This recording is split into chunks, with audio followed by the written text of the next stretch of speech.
Espíritu Santo, fuente de luz, ilumínanos. Salmo 49.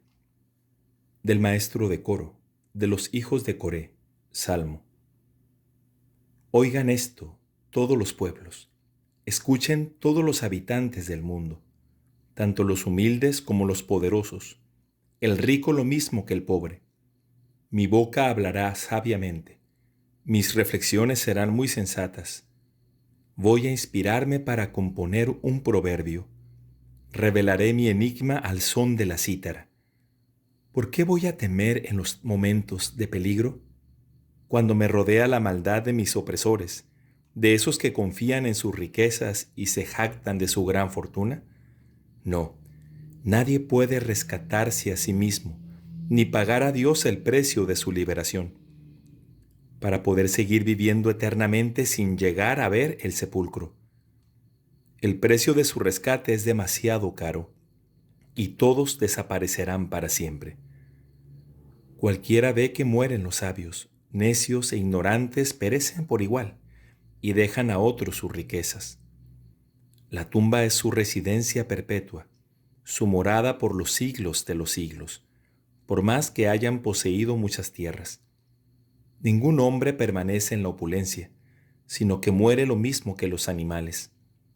Este es el destino de los que tienen riquezas, y el final de la gente insaciable. Serán puestos como ovejas en el abismo. La muerte será su pastor. Bajarán derecho a la tumba. Su figura se desvanecerá, y el abismo será su mansión. Pero Dios rescatará mi vida. Me sacará de las garras del abismo.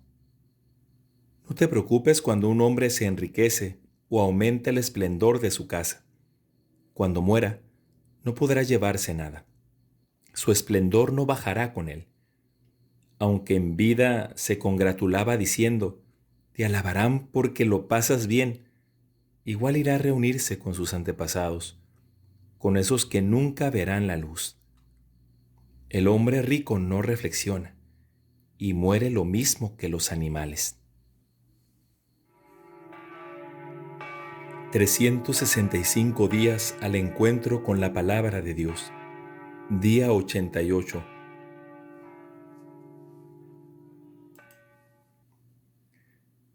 Del primer libro de Samuel, capítulo 1.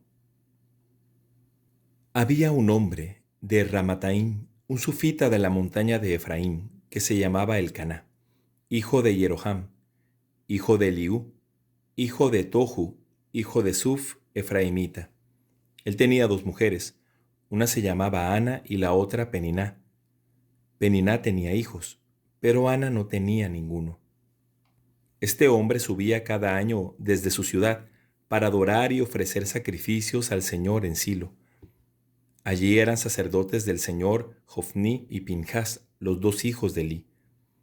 El día en que Elcaná ofrecía su sacrificio, daba a su esposa Peniná y a todos sus hijos e hijas porciones de la víctima. Pero a Ana le daba una porción especial, porque la amaba, aunque el Señor la había hecho estéril. Su rival la afligía constantemente para humillarla, porque el Señor la había hecho estéril. Así sucedía año tras año, cada vez que ella subía a la casa del Señor. La otra la afligía de la misma manera. Entonces Ana se ponía a llorar y no quería comer. Pero Elcaná, su marido, le dijo, Ana, ¿por qué lloras y no quieres comer? ¿Por qué estás triste?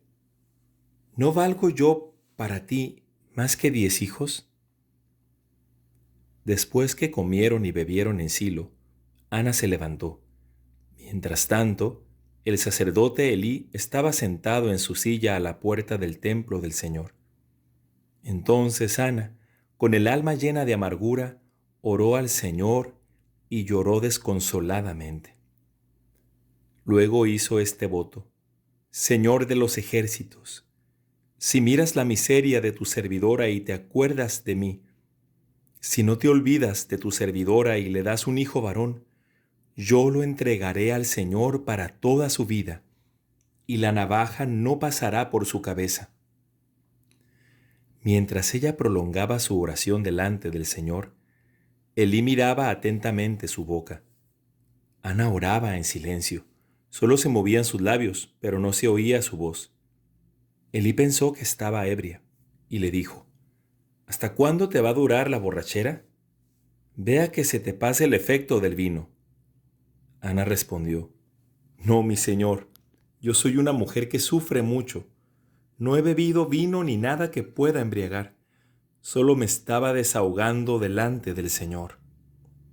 No tomes a tu servidora por una mujer cualquiera. Si he estado hablando hasta ahora, ha sido por el exceso de mi congoja y mi dolor.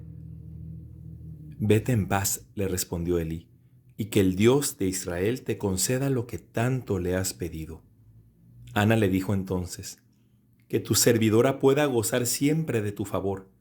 Luego la mujer se fue por su camino, comió algo y cambió de semblante. A la mañana siguiente, se levantaron bien temprano y se postraron delante del Señor.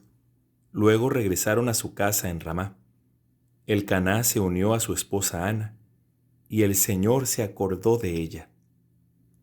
Ana concibió, y a su debido tiempo dio a luz un hijo, al que puso el nombre de Samuel, diciendo: Se lo he pedido al Señor.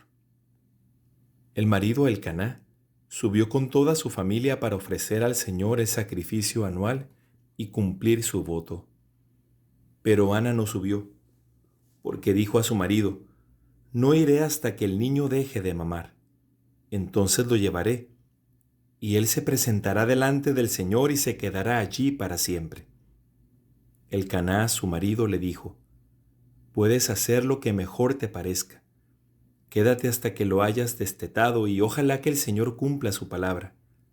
La mujer se quedó y crió a su hijo hasta que lo destetó. Cuando el niño dejó de mamar, lo subió con ella, llevando además un ovillo de 3 años, una medida de harina y un odre de vino, y lo condujo a la casa del Señor en Silo. El niño era aún muy pequeño, y después de inmolar el novillo, se lo llevaron a Elí. Ella dijo: Perdón, Señor mío, por tu vida, Señor. Yo soy aquella mujer que estuvo aquí junto a ti para orar al Señor. Era este niño lo que yo suplicaba al Señor, y Él me concedió lo que le pedía. Ahora yo, a mi vez, se lo cedo a Él.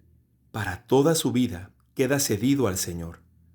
Después se postraron delante del Señor. Del primer libro de Samuel, capítulo 2. Entonces Ana oró diciendo: Mi corazón se regocija en el Señor. Tengo la frente erguida gracias a mi Dios. Mi boca se ríe de mis enemigos, porque tu salvación me ha llenado de alegría. No hay santo como el Señor, porque no hay nadie fuera de ti, y no hay roca como nuestro Dios. No hablen con tanta arrogancia, que la insolencia no les brote de la boca, porque el Señor es el Dios que lo sabe todo, y es Él quien valora las acciones. El arco de los valientes se ha quebrado, y los vacilantes se ciñen de vigor. Los satisfechos se contratan por un pedazo de pan, y los hambrientos dejan de fatigarse. La mujer estéril da a luz 7 veces, y la madre de muchos hijos se marchita. El Señor da la muerte y la vida, hunde en el abismo y levanta de él. El Señor da la pobreza y la riqueza, humilla y también enaltece.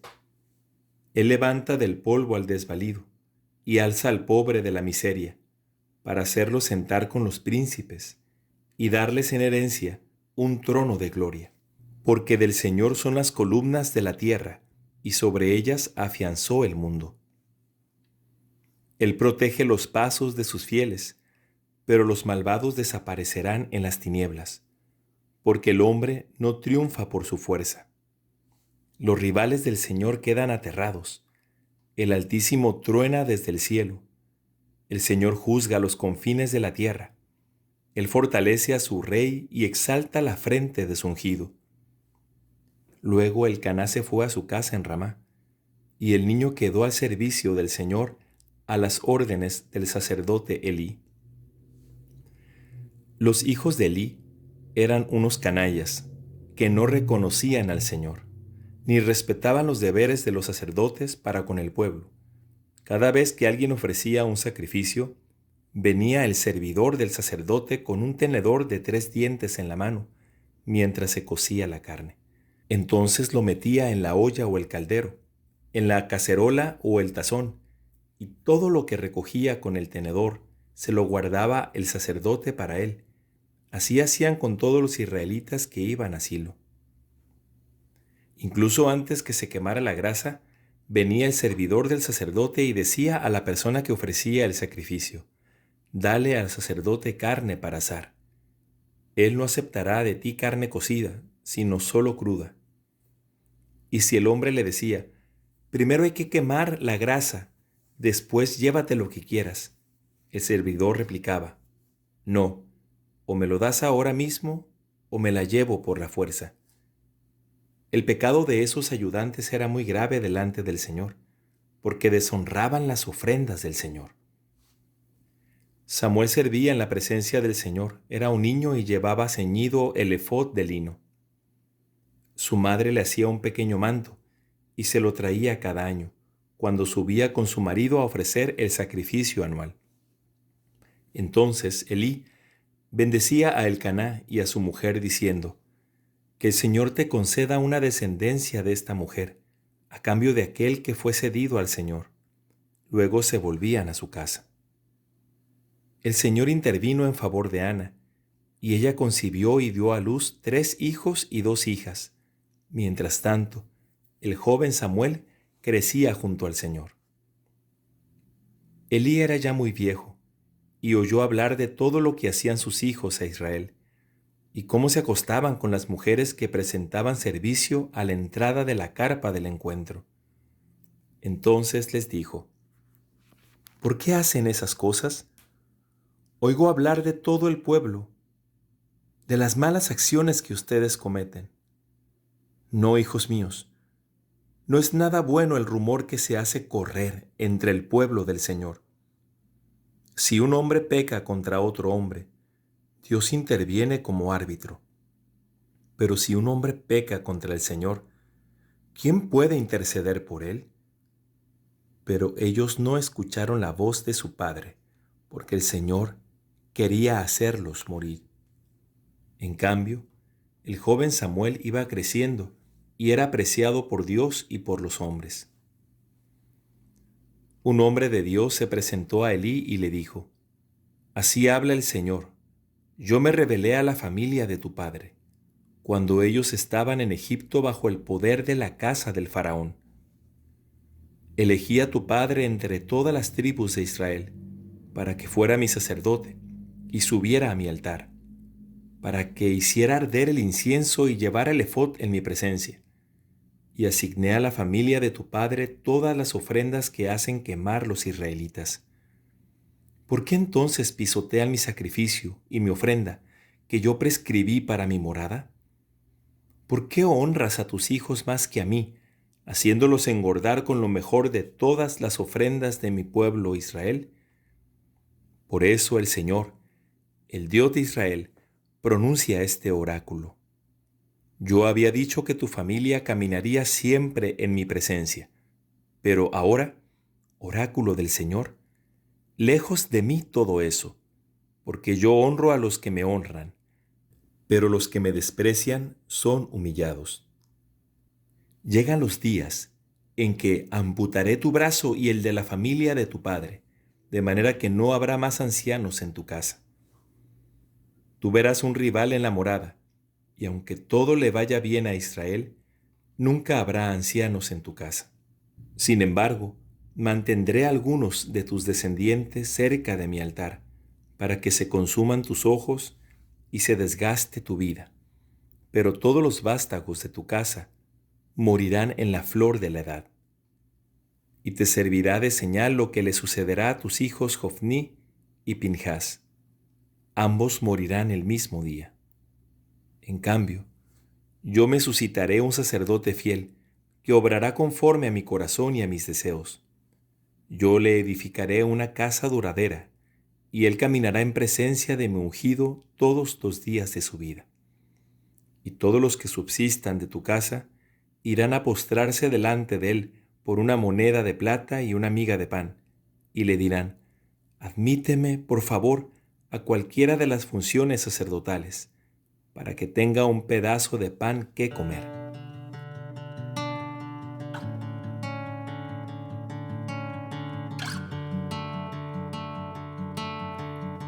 Del libro de la sabiduría, capítulo 5. Entonces el justo se mantendrá de pie, completamente seguro frente a aquellos que lo oprimieron y despreciaron sus padecimientos. Ellos, al verlo, serán presa de un terrible temor y quedarán desconcertados por lo imprevisto de su salvación. Llenos de remordimiento y lanzando gemidos, se dirán unos a otros, con el espíritu angustiado: este es el que antes poníamos en ridículo y convertíamos en objeto de escarnio. Insensatos de nosotros. Su vida nos parecía una locura y su fin una ignominia. ¿Cómo ha sido incluido entre los hijos de Dios y participa de la herencia de los santos? Qué lejos nos apartamos del camino de la verdad. La luz de la justicia nunca nos ha iluminado, ni el sol ha salido para nosotros. Nos hemos hartado de los senderos del mal y la perdición. Hemos atravesado desiertos sin caminos, pero no hemos conocido el camino del Señor. ¿De qué nos sirvió nuestra arrogancia? ¿De qué nos valió jactarnos de las riquezas? Todo eso se desvaneció como una sombra, como una noticia fugaz, como una nave que surca el mar agitado, sin que pueda descubrirse la huella de su paso ni la estela de su quilla entre las olas, o como un pájaro que vuela por el aire sin dejar rastros de su trayecto. Él golpea la brisa con el látigo de sus plumas y la corta con un agudo silbido. Se abre camino batiendo las alas y después no queda ni una señal de su paso. O como una flecha arrojada hacia el blanco, el aire desplazado vuelve enseguida a su lugar y se ignora el camino que ella siguió. Así también nosotros desaparecimos apenas nacidos y no tenemos para mostrar ninguna señal de virtud, porque nos hemos consumido en nuestra maldad. Sí, la esperanza del impío es como brizna llevada por el viento, como espuma ligera arrastrada por el huracán. Ella se disipa como el humo por el viento, se desvanece como el recuerdo del huésped de un día. Pero los justos viven para siempre. Su recompensa está en el Señor, y el Altísimo se preocupa de ellos. Por eso recibirán la espléndida realeza y la hermosa diadema de las manos del Señor, porque Él nos protegerá con su mano derecha y los defenderá con su brazo. Tomará su celo por armadura y armará a la creación para vengarse de sus enemigos. Vestirá como coraza la justicia, ceñirá como casco un juicio inapelable, tomará como escudo su santidad invencible, afilará como una espada su ira inexorable, y el universo luchará a su lado contra los insensatos. Los rayos partirán como disparos certeros, de las nubes, como de un arco bien tenso, volarán hacia el blanco. Una ballesta arrojará una furiosa granizada. Las olas del mar se encresparán contra ellos y los ríos los sumergirán sin piedad. Un viento impetuoso se levantará contra ellos y los aventará como un huracán. Así la iniquidad devastará toda la tierra y la maldad derribará los tronos de los poderosos. Del libro de la sabiduría, capítulo 6. Escuchen, reyes, y comprendan. Aprendan, jueces de los confines de la tierra. Presten atención los que dominan multitudes y están orgullosos de esa muchedumbre de naciones. Porque el Señor les ha dado el dominio, y el poder lo han recibido del Altísimo. Él examinará las obras de ustedes y juzgará sus designios, ya que ustedes, siendo ministros de su reino, no han gobernado con rectitud, ni han respetado la ley, ni han obrado según la voluntad de Dios. Él caerá sobre ustedes en forma terrible y repentina, ya que un juicio inexorable espera a los que están arriba. Al pequeño, por piedad se le perdona, pero los poderosos serán examinados con rigor. Porque el Señor de todos no retrocede ante nadie, ni lo intimida la grandeza. Él hizo al pequeño y al grande y cuida de todos por igual. Pero los poderosos serán severamente examinados. A ustedes, soberanos, se dirigen mis palabras, para que aprendan la sabiduría y no incurran en falta. Porque los que observen santamente las leyes santas serán reconocidos como santos, y los que se dejen instruir por ellas, también en ellas encontrarán su defensa. Deseen entonces mis palabras, búsquenlas ardientemente y serán instruidos. La sabiduría es luminosa y nunca pierde su brillo. Se deja contemplar fácilmente por los que la aman y encontrar por los que la buscan. Ella se anticipa a darse a conocer a los que la desean. El que madruga para buscarla no se fatigará, porque la encontrará sentada a su puerta. Meditar en ella es la perfección de la prudencia, y el que se desvela por su causa pronto quedará libre de iniquidades. La sabiduría busca por todas partes a los que son dignos de ella. Se les aparece con benevolencia en los caminos, y les sale al encuentro en todos sus pensamientos. El comienzo de la sabiduría es el verdadero deseo de instruirse. Querer instruirse es amarla. Amarla es cumplir sus leyes. Observar sus leyes es garantía de incorruptibilidad. Y la incorruptibilidad hace estar cerca de Dios. Así, el deseo de la sabiduría conduce a la realeza. Si a ustedes entonces, soberanos de los pueblos, les agradan los tronos y los cetros, honren a la sabiduría y reinarán para siempre. ¿Pero qué es la sabiduría y cuál es su origen? Yo lo voy a anunciar sin ocultarles sus misterios. Me remontaré hasta sus orígenes más remotos. Pondré al descubierto su conocimiento y no me apartaré de la verdad. No me acompañará en el camino la envidia corrosiva, porque ella no tiene nada en común con la sabiduría. La multitud de los sabios es la salvación del mundo, y un rey sensato asegura la estabilidad de su pueblo. Por lo tanto, déjense instruir por mis palabras y esto les resultará provechoso.